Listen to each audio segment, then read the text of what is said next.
again, and welcome back to another tiki episode of Spirit Seers Cocktail Corner. Today we're making a special cocktail. Goes back beyond prohibition, really before tiki ever got started. So we'll begin with a little bit of backstory. Back in the 1800s, there was a grand hotel in Kingston, Jamaica called the Myrtle Bank Hotel.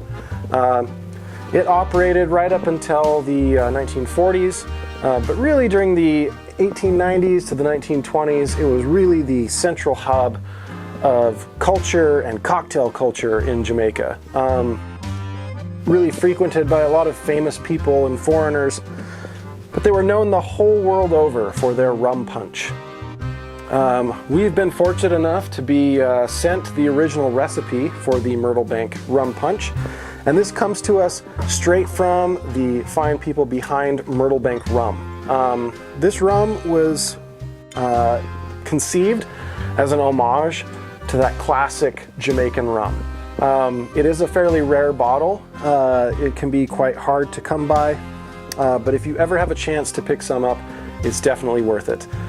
This is a high ester rum from Worthy Park Distillery that's then shipped over to Scotland, where it's aged for 10 years and then dumped a barrel at a time. So this is a single barrel rum at cask strength and then bottled in San Francisco. So to date, there's only about 600 bottles in existence. But like I said, if you ever have a chance to grab some, do it.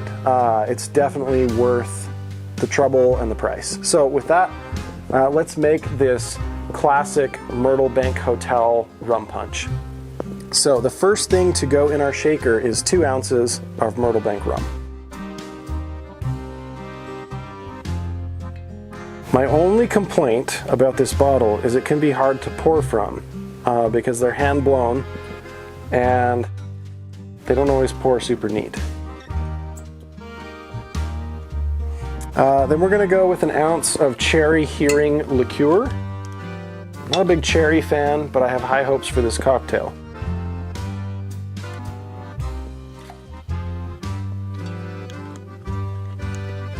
Then we're going to go with about a 1/4 ounce of cane syrup.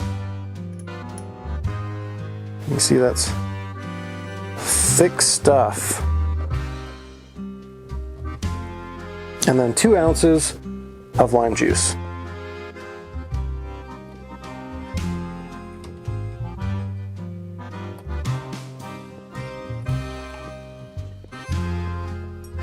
We're going to shake this with a little ice, but first we're going to just load up our glass.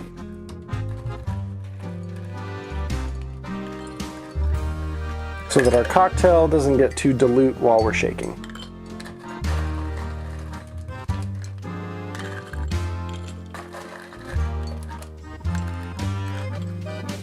Okay, now we're going to top our shaker up.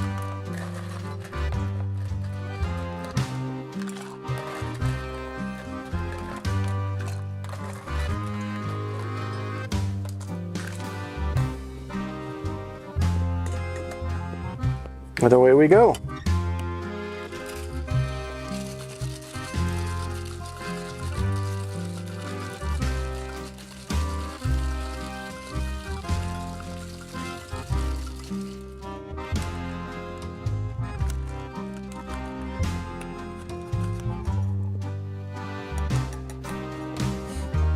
We're just going to strain this just because we filled our glass with ice and we don't want to run out of room. We'll put a straw in there before we start.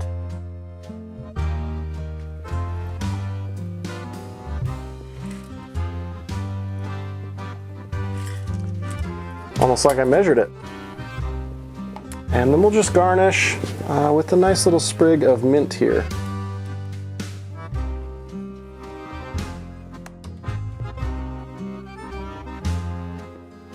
There we have the classic Myrtle Bank Rum Punch. Let's see how this tastes.